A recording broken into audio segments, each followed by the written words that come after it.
नमस्कार दोस्तों, तो आप सब कैसे हैं। आप सबका स्वागत करते हैं हम अपने चैनल वंदना काव्या में। तो आप सब कैसे हैं ये बताने के लिए हमेशा की तरह कमेंट बॉक्स में जय हरि विष्णु जरूर लिखिए। तो चलिए दोस्तों, आज हम इस वीडियो में जानेंगे, इस वीडियो के माध्यम से जानेंगे कि 6 जून 2024 गुरुवार के दिन है जेठ अमावस्या। तो अमावस्या प्रीत दोष को दूर करने के लिए, पितरों को प्रसन्न करने के लिए और स्नान दान के लिए बहुत महत्वपूर्ण मानी जाती है। तो अमावस्या विष्णु भगवान को समर्पित होती है। उस दिन विष्णु भगवान की पूजा की जाती है और इसके साथ ही अमावस्या भोलेनाथ की पूजा के लिए बहुत महत्वपूर्ण होती है। और अब की बार जो अमावस्या पड़ रही है उस दिन शनि जयंती भी है, इसलिए शनि दोष के, ग्रहों के दोष के उपाय भी किए जा सकते हैं। तो बात करेंगे कि बच्चों के, जिनके विवाह में देरी हो रही है, जिन बच्चों का विवाह योग नहीं बन पा रहा है और माता पिता खास तौर से परेशान हैं, उनको अमावस्या के दिन एक छोटा सा काम करना चाहिए जो कि मैं आपको बता रही हूँ। और इसके साथ ही अगर इस उपाय को बच्चे करना चाहे तो वह कर तो सकते हैं, लेकिन मैं कहूँगी अमावस्या के उपाय माता पिता को बच्चे की संतान के लिए करने चाहिए। संतान का हर प्रकार कष्ट दूर होता है इससे, और बच्चे के हर प्रकार के उन्नति के मार्ग खुलते चले जाते हैं। तो विशेष तौर से नौकरी के, विवाह के, आपके करियर के सब प्रकार के दोष दूर होते हैं। उनके आपको बता रही हूँ कि किस प्रकार से आप उपाय करेंगे। लेकिन आप चैनल पर नए हैं तो चैनल को सब्सक्राइब कर लीजिए और साथ में बेल आइकन को प्रेस कर लीजिए ताकि मेरे वीडियो को जो नए नोटिफिकेशन हो आप सभी के पास सबसे पहले पहुंचेगा। अगर आप वीडियो पसंद करते हैं तो प्लीज़ वीडियो को लाइक करें। तो दोस्तों, दूसरों के जीवन में जब खुशियाँ लाती हैं तो आपके जीवन में भी खुशियाँ जरूर आती हैं। देखिए, सबसे पहले तो मैं यही कहूँगी कि आप अपने पूजा घर में सुबह नहा के जो उपाय बता रही हूँ, जिस भी माता पिता के लिए सुविधाजनक रहे वह वैसे उस उपाय को कर लेना। अगर आपके घर से सूर्य देव के दर्शन होते हैं तो आप सुबह के समय नहा धोकर आपके पूजा घर में बैठे और 1 लोटा का जल भर लीजिए। 1 लोटा तांबे का जल भरने के बाद उसमें डालिए थोड़े से, जो अगर आपके पास उपलब्ध हो तो ज़रूर डाल दीजिए। उसमें जो डाल लीजिए और उसके साथ ही उसमें डाल लीजिए 1 चुटकी की काले तिल। तो दोस्तों, थोड़ा सा गंगाजल और काले तिल उसमें डाल लीजिए और 1 चुटकी आप चावल डाल लीजिए इसमें, और 1 छोटा सा गुड़ का टुकड़ा डाल सकते हैं। गुड़ का टुकड़ा डाल लीजिए और गुड़ का टुकड़ा ना हो तो 1 चुटकी चीनी उसमें डाल लीजिए। थोड़ा सा 1 चुटकी सिंदूर डालिए। सिंदूर ना हो तो जो कुमकुम होता है ना, जिसे आप रोली भी कहते हैं, वो भी 1 चुटकी डाल सकते हैं। उसमें डालने के बाद आपको इस लोटे जल को वहाँ लेकर जाइए जहाँ से आपको सनंद भगवान दिखाई दे रहे हो, यानी कि आपके घर से सूर्य भगवान दिखाई देते हो, छत पर या आंगन में या कहीं भी आप ले जाएं और वहाँ पर ले जाकर स्वर्ण भगवान को अर्घ्य दीजिए। सूर्य भगवान को अर्घ्य देने का तरीका यह रहेगा कि आप इसको दोनों हाथ ऊंचे करके अपने सिर से ऊपर लोटे को ले जाए और पूरा लोटा जो जल है उसको सिर्फ और सिर्फ 3 बार अर्घ्य देना है।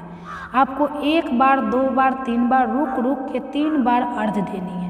और इसके साथ ही ओम आदित्य नमः, ओम आदित्य नमः, ओम पितृ नमः, ओम पितृ नमः, 1 बार आदित्य नमः, 1 बार पितृ नमः कहते हुए अर्घ्य दे दीजिए। दोनों का नाम ले लीजिए, आदित्य भगवान का और पितृ भगवान का भी। और लोटा जल जब 3 बार आप अर्घ्य दे दे तो लोटा जल नीचे रख दीजिए और हाथ जोड़कर बच्चों के शीघ्र विवाह की कामना करें। बच्चों का विवाह दोष दूर करने की, नज़र दोष दूर करने की, पितृ दोष दूर करने की विनती प्रार्थना करें। देखिए, ये आजमाया हुआ है, ये हम लोग खुद करते हैं, इसीलिए मैं आप सबको बता रही हूँ। इसलिए आपके बच्चों के सारे कष्ट दुख दूर हो जाएंगे जितने भी होंगे। यह रहा एक तरीका, जिन लोगों के घर से सूर्य भगवान के दर्शन होते हैं उनके लिए। अगले वो लोग, उनके घर में सूर्य भगवान के दर्शन नहीं होते हैं, वो लोग एक काम करें कि सूर्य भगवान को अगर अर्घ्य नहीं दे सकते हैं, उनको दर्शन नहीं होते हैं, वह इस प्रकार नहीं कर सकते हैं तो 1 कटोरी चावल ले लीजिए। चावल आप पानी में डाल के गैस पर बना लीजिए, यानी कि उबाल लीजिए। पानी उसका निकाल दीजिए और चावल को एक बर्तन में डाल लीजिए, 1 कटोरी में डाल लीजिए। अब इस कटोरी में चावल डालने के बाद आपको इसके ऊपर सिर्फ और सिर्फ 1 चम्मच दही डालना है। यह उपाय उन लोगों के लिए है जिनके घरों में सूर्य भगवान नहीं दिखाई देते। बड़ी बिल्डिंग में लगभग कई बार ऐसा होता है, तो उनको यह कर लेना है।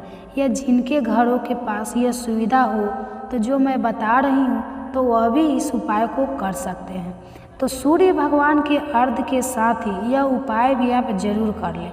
1 चम्मच दही उस पर डाल लें और 1 चम्मच दही डालने के बाद दक्षिण दिशा की तरफ इस चावल को रख के हाथ जोड़ के नमस्कार करते हुए बच्चों के तुरंत विवाह की कामना करें। शीघ्र विवाह की कामना करें, हाथ जोड़ के नमस्कार करें और लगाकर गाय को खिला दीजिए। यह चावल और दही गाय को खिला दीजिए। बच्चों के शीघ्र विवाह योग बनने के लिए दोनों उपाय उतने ही एक्टिवेटिक है, वही काम करेंगे जो चावल और दही वाला उपाय है। और जो सूर्योदय भगवान को अर्घ देने वाला है, दोनों उपाय एक जैसा ही असर करेंगे। तो बच्चों का तुरंत विवाह योग बनाएंगे, शीघ्र बच्चों का विवाह होगा। अब जिन घरों के पास कई बार बड़ी सिटीज़ में गाय भी नहीं मिलती है, कई सिटी में होती है कि गाय ज़्यादातर पे नहीं मिलती है, तो आप क्या करेंगे? आप कहेंगे गाय मिलती नहीं है, हम उपाय कर नहीं सकते। तो जेठ अमावस्या ऐसे गुआनी नहीं है, बहुत तेज़ों में अमावस्या है यह। तो आप क्या करिए, 1 लोटा जल ले लीजिए और 1 लोटा जल में आपको थोड़ा सा 1 चम्मच दूध डाल लेना है। कच्चा दूध डालिए, उसमें गर्म दूध आपको नहीं डालना। कच्चा दूध 1 चम्मच भर डाल लीजिए। दूध कोई भी हो, चाहे बाजार का हो चाहे गाय का, किसी का भी मिल जाए। उसमें थोड़ी सी 1 चुटकी चीनी डालिए और उसमें डालिए थोड़े से 1 चुटकी चावल और उसके साथ ही उसमें डालिए 1 चुटकी हल्दी भी डाल सकते हैं। आपको हल्दी जरूर डालना चाहिए इसमें। और तिल आपके पास काले हो चाहे सफ़ेद हो, जो भी हो, दोनों हो तो दोनों डालें, 1 हो तो 1 डाल लीजिए। लेकिन चाहे काले तिल डालें चाहे सफ़ेद तिल डालें, डालने के बाद 1 दीपक ले लीजिए। और आपके आसपास बड़ी सिटी में रहते हो तो पार्कों में पीपल अक्सर लगा हुआ होता है, और अगर आप कहीं छोटी जगह पर हो, पीपल आपको मिल ही जाता है, तो पीपल में जाए और दीपक प्रज्वलित करके वहाँ पर दक्षिण दिशा की तरफ मुँह करके आपको पीपल में यह जल अर्पित कर देना है। ओम प्रिय नमः, ओम प्रिय नमः, ओम प्रिय नमः कहते हुए जितनी बार भी आप जप सके, आपको संख्या का ध्यान नहीं देना है, बस जल अर्पित करते वक्त आपको यह जप लेना है। जितना भी जप जाए उसके बाद से एक मौली का धागा या सफ़ेद धागा जो भी आपके पास उपलब्ध हो लेके 7 बार आप पीपल की परिक्रमा करते हुए और धागा लपेट दीजिए। और मान लीजिए पीपल में जगह ना हो आपके धागा लपेटने के लिए, तो एक टहनी पर किसी भी 7 बार लपेट दीजिए। अपनी जगह पर खड़े रहकर 7 बार घूम जाइए, आपकी परिक्रमा भी हो जाएगी और धागा भी आप लपेट लेंगे। बच्चों के शीघ्र विवाह की कामना करते हुए वापस मुड़ के आए और पीछे मुड़ के ना देखें। अब बात आती है, ये तीनों ही उपाय आप नहीं कर सकते, ना पीपल का पेड़ है, ना गाय है, ना सूर्योदय को अर्घ दे सकते हैं, तो आपके पास घर में 5 आटे के दीपक बना लीजिए। उनमें बत्ती लगा के तेल भर के या घी भर के 5 फूल लेकर एक परात में बड़ी थाली में पानी डाल के उसमें दीपक प्रज्वलित कर दीजिए और 5 फूल पानी में रख दीजिए। बच्चों के विवाह की कामना करते हुए रात के समय करना है। इस उपाय को माता पिता ने और बच्चों की विवाह की कामना करते हुए हाथ जोड़ के नमस्कार करें और दक्षिण दिशा की तरफ मुंह करके बैठते हुए और सुबह में ले जाकर इसको पीपल के नीचे आटे के दीपक और फूल छोड़ें या किसी भी पेड़ के नीचे छोड़ें। आपकी मनोकामना तुरंत पूर्ण होगी। यह सभी उपाय बच्चों की विवाह की कामना पूर्ति के लिए है। आप इसमें से कोई एक उपाय कर सकते हैं और सभी करना चाहे तो आपकी इच्छा है, अन्यथा एक उपाय जरूर करें। जिसकी भी आपको सुविधा लगे, जो भी आप कर सकते हो, माता पिता इस उपाय को करें। तुरंत बच्चों का विवाह योग बनेगा, शीघ्र बच्चों का विवाह होगा, बस आपके करने की देर है। तो कमेंट में हर हर महादेव या जय हरि विष्णु जरूर लिखिए। तो ये मेरे वीडियो यहीं तक का था। तो वीडियो को लास्ट तक बने रहने के लिए धन्यवाद।